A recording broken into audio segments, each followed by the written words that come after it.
কি রে হালির ঘরের হালিরা আমি ইমোট ডাস কেন আমার রিভাইভ দে। হালার পুত আম্মু ডাক নয়তো রিভাইভ পাইবি না। হ্যাঁ হালার পুত আম্মু ডাক, নয়তো আমরা তোর রিভাইভ দিব না। না বোন প্লিজ আমার রিভাইভটা দে। হালার পুত তোর তো এমনি এমনি আমরা জীবনেও রিভাইভ দিব না। কিন্তু কেন বোন আমি কি করলাম তোদের সাথে? হালার পুত ভুলে গেছোস আমরা নকলে যে আমাদের দিয়ে আব্বু ডাকাস। না মানে আগের কথা ভুলে গিয়ে এখন কি রিভাইভটা দেওয়া যায় না? না যায় না, আম্মু বল, নয়তো তুই ভুলেও রিভাইভ পাবি না। ভাই আমি তোদেরকে কি বাবা আম্মু বলি বল? হালার পুত তখন আমরা কিভাবে তোরে আব্বু ডাকি?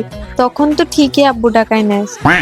আচ্ছা বোন আমার ভুল হয়েছে, এবার মতো মাফ করে আমার রিভাইভটা দে। আম্মু ডাক নয়তো রিভাইভ পাইবি না। হালির ঘরের হালিরা যা, আমার রিভাইভ দেওয়া লাগবে না, কিন্তু আমি তোদেরকে অভিশাপ দিতেছি তোদের একটারও বিয়ে হইব না, দেখিস তোরা। হালির ঘরের হালিরা ঠিক আছে আমার রিভাইভ দাস নে তো সমস্যা নাই, সময় আমারও আবার আসবে, তখন দেখিস তোদেরকে আমি কি করি।